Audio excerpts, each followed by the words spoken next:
صباح الخير عليكم. احنا النهارده في غازي عنتاب، بايتين في فندق اسمه نوفيتيل. انا قصد ان انا اوريكم شكل الاوضه في الفيديو دلوقتي. هو فندق لذيذ. غازي عنتاب دي جايين ليه؟ جايين نجيب هدوم العيد. غازي عنتاب دي احسن مدينه تجيب منها لبس بعد اسطنبول. هي فيها المصانع، فيها التوكيلات كلها، فيها اللبس الاصلي والمضروب. يعني هتلاقي الاديداس الاصلي في التوكيل، وهتلاقي في محلات في الشارع بتبيع اديداس اللي هو الكوبي، اللي هي الحاجات اللي بتتباع عندنا بتقال عليها فيرست كوبي وكوبي ومش عارف ايه، بتبقى رخيصه هنا جدا. وتعالوا ناخد جوله كده في غازي عنتاب وافرجكم على البلد.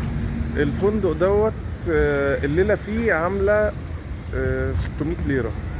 600 ليره يعني حوالي 750 جنيه مصري. فندق فور ستار نوفيتيل، اسم معروف يعني. احنا برضه في مصر عندنا نوفيتيل. طبعا انتوا عارفين ان انا ما بحبش اروح مدينه اعمل ميشن كده معينه وخلاص. لازم اتفسح، لازم ادور على جوجل كده اشوف ايه الحاجات المميزه. فلقيت من اكتر الحاجات المميزه هنا في غازي عنتاب، بما انها مش مدينه سياحيه ومش مليانه فسح، ان فيها حديقه حيوان. هي اكبر حديقه حيوان في تركيا، وفي نفس الوقت من مصنفه الثالث او الرابع حديقه حيوان على العالم. فبما ان بكره العيد، فقلت اخد الواد افسحه ونروح نشوف حديقه الحيوان وافرجكم عليها برضو. لو حد جه تركيا وحب ينزل غازي عنتاب يشتري هدوم، ممكن يبقى ياخد جوله جنب المولات وجنب الحاجات ديت، يروح لو معاه اطفال يوديهم حديقه الحيوان برضو، ونشوف شكلها ايه، مختلف عن بتاعت مصر ولا برضو اي كلام ولا ايه.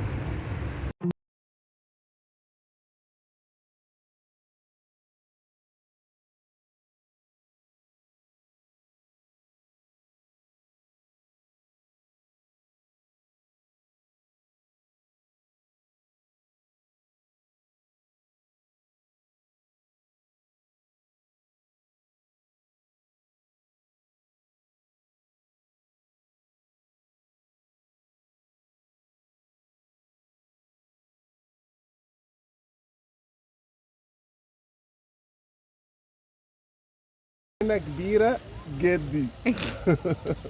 الجنينه كبيره قوي يعني. احنا بقالنا ربع ساعه داخلين بالتاكسي جوه الجنينه، بنتمشى بالعربيه، ولسه في بقى بوابه تانية هتدخلنا على الحيوانات. هم هنا في تركيا مش عاملين جنينه حيوانات، عاملين بلد الحيوانات لوحدها. بعدين هم الفكره ان هم عندهم غابات كتير، فهم ما عملوش حاجه. هم خدوا جزء من الغابه ولموا الحيوانات اللي فيه وحبسوها في اقفاص، وقالوا احنا كده عملنا جنينه. فانجزوا على نفسهم لا، وانجزوا علينا. وبص القرد اللي هم حاطينه هناك ده، في قرد بيصرخ هناك. دنيانين دورت بيوك. في هنا اكتيفيتيز كتير، وفي شوايات بقى في كل الجناين. هنا في شوايات. تعالوا نخش.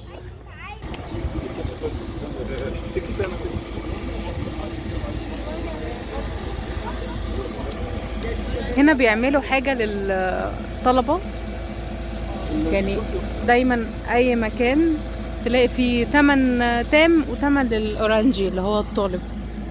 فالطالب بيبقى دايما نص التذكرة، حتى في المواصلات بيبقى ليه تخفيض زيادة. فهنا مثلا التيكت اهي. تخيلوا التيكت عليه ايه بقى؟ دودو ابن فهد. حبيبي فهد.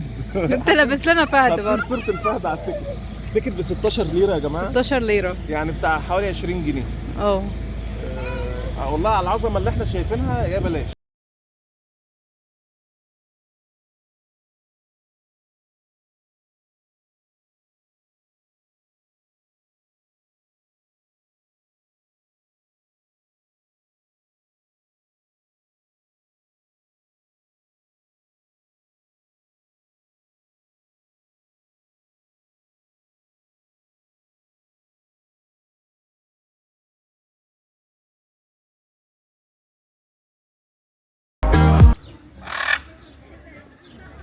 الله، بص يا دودو عامل ازاي، زي القمر. ازيك ازيك بص بيعمل ازاي. ازيك. ده ازرق واللي هناك احمر. عالمي. شكله عالمي. امور قوي. اتصورنا يا جماعه مع البغبغان. الصوره ب 40 ليره. صورنا كام صوره كده هنطبعهم وابقى احطهم لكم في الفيديو اتفرجوا عليهم، شكلهم تحفه.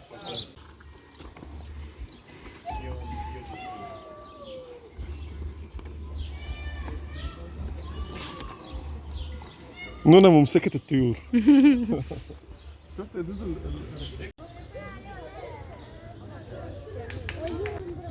يا جماعه الدبب عماله تتخانق مع بعضها، وبعدين بيدبوا في بعض جامد، وبعدين اكتشفنا ان هم مش بيدبوا في بعض، هم بيتحرشوا. يا ابني بطل اللي بيعملوا حاجات مش كويسه. اهم ايه. وغالبا في عضو فيهم مش راضي، فالتاني بيقفش عليه. يعني اكيد بقى النساء اللي مش راضيه مش عارفين صراحه، شكلها لسه جايه القفص جديد ولا حاجه، او صايمه. تعالى يا دودو شوف الفهد. شوف لقيتني انا. ده الفهد اهو. بص الفهد ازاي؟ انت حبيبك. ده فهد، ده اه فهد ابني حبيبي. ده هو مش عند مصر، هو من هنا.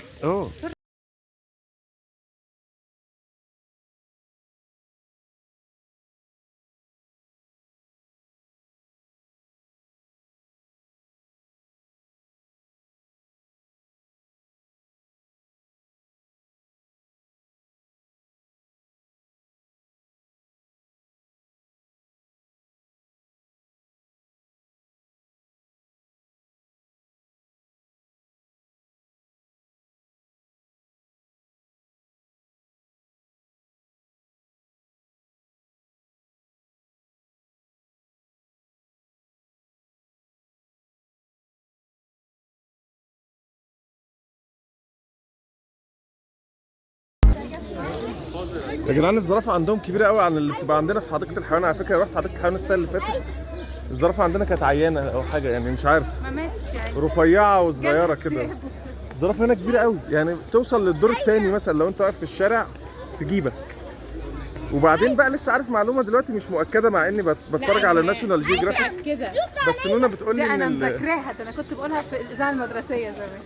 الزرافه 6 فقرات، رقبتها 6 فقرات بس، فبالتالي الفقره واحده تبقى طول دراعي. فهتاكد لكم الناشونال جيوغرافيك بتاعتنا المحلله الناشوناليه واقول لكم برضه. رد عليا شوفني. نعم. عايزين نروح على ده. عايز تروح على ايه؟ ده اللي هو ايه؟ اللي هو ايه ده؟ عايز الغزاله؟ الجدي باين ولا الجدي. ماشي يا حبيبي، الخرفان ماليه مصر. لا، ما هي دي الجبليه. ماشي نروح نوري دودو الجدي عشان الناس تشوف الجدي. هنا برضو. بص النعام.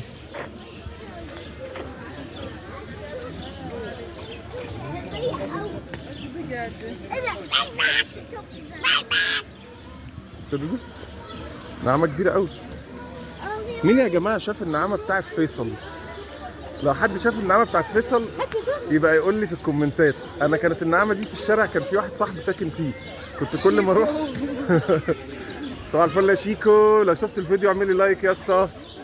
كل ما اروح الاقي النعامه نايمه عندهم في الشارع في الارض، شكلها كان مرعب. والله دي كانت عسوله. بص الضبع، في ضبع جوه. بص الطاووس نافش. انت عارفه هو نافش ليه؟ شايفه في نتايه واقفه جنبه، لما عايز يغري النتايه بينفش. شكله احلى منها. ودايما الذكر شكله احلى من النتايه، ولا ايه؟ لا، وانت وسامتك مقويه قلبك.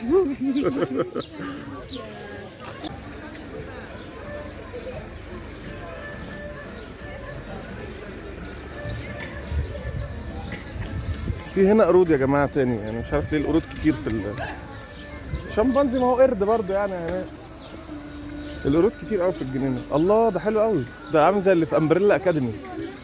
اوف ده فشيخ. بس الله. بص يا دودو، بص قاعد ازاي، ده كبير يا هيثم، عنده دقنه بيضه. ايه يا حبيبي، قاعد متضايق. ما هم محبوسين يا عيني. بيفكر. خد يا اسطى، خد يا كابتن. بالظاهر. كابتن ده بيطلع ايده انه عايز ياخد حاجه. كابتن. عايز ياخد حاجه يا نونو. مش هيعرف ياخدها البتاع ضيق، بيديك خشبه. شكرا.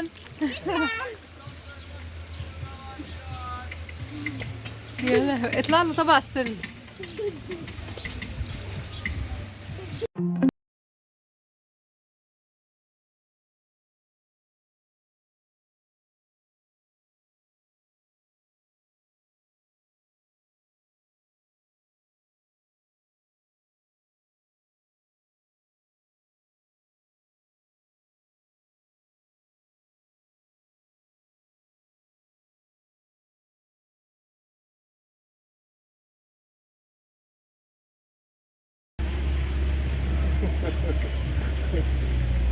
اكلنا القرد ايس كريم وغزل بنات بتوع وغزل دودو. بنات.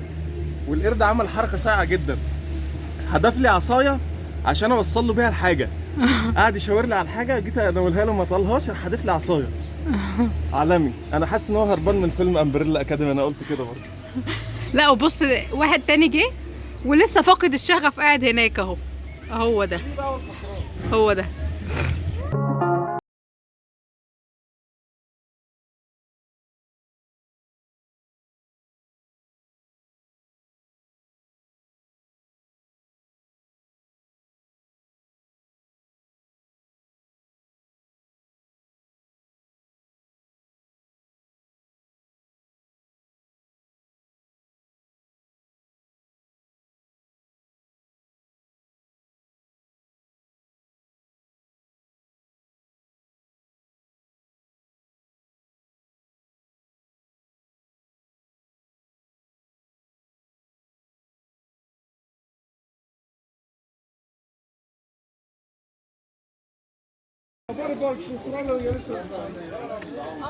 يا جماعه لقينا حاجه اسمها سفاري بارك، بيدخلوا الناس يركبوهم في اتوبيسات كده غالبا، ويمشوا بقى وسط الادغال والحيوانات والكلام ده. فداخلين، بصوا داخلين نجرب ناخد التجربه دي.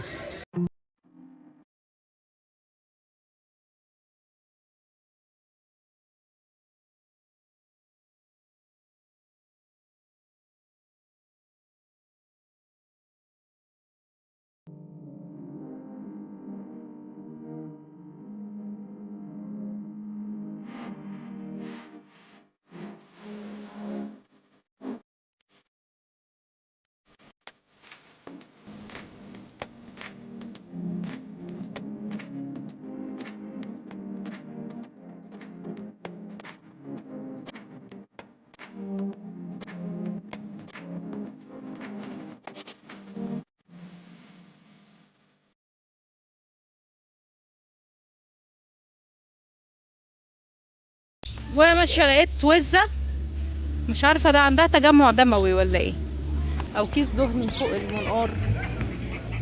ويعني اصحابها كلهم عاديين الا يعني هي شكلها عيانه اهي، عيني والله شكلها عندها مشكله، تجمع دموي ولا ايه ده. الوز هنا برضو محطوط عليه، كان في واحده عمالين يجروا وراها عيانه قوي، كانت بتعرج يا حرام، كل اصحابها بيضربوها. بصوا حتى مفرهده ازاي. هندخل بيت الكائنات البحريه، وبعد كده ننهي جولتنا بقى ايه بالمتحف بتاع التحنيط، في ديناصورات متحنطه وحركات من دي. يلا بينا.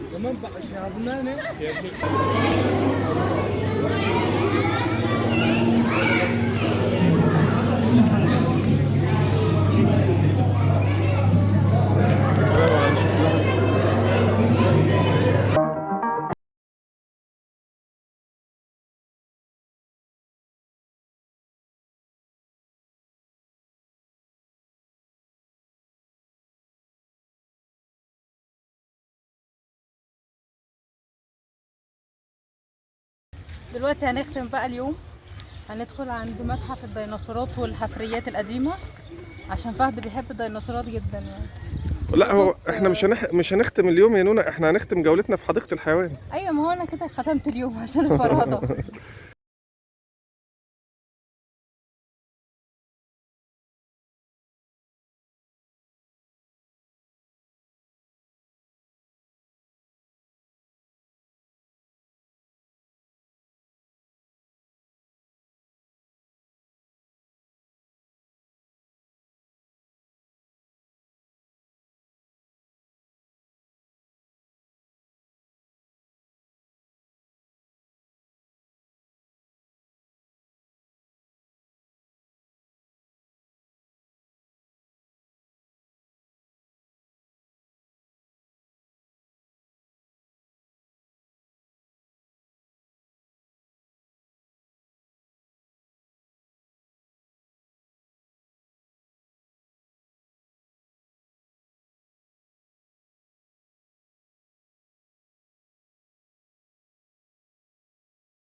مشينا شويه في الشرشي، ما قدرناش نستحمل بصراحه، الدنيا زحمه جدا جدا جدا، فقررنا ان احنا نيجي هنا المول بتاع الاوتلت، هيبقى اروق شويه، والمفروض الحاجات فيها تبقى كمان كواليتي انضف شويه من الشرشي. هنخش كده نجيب شويه حاجات برضو ونفرجكم، نعمل فيديو واحنا ماشيين جوه تشوفوا الماركات اللي موجوده جوه ايه.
كده لسه والله الجزمه والشنطه في اقسم. قتل.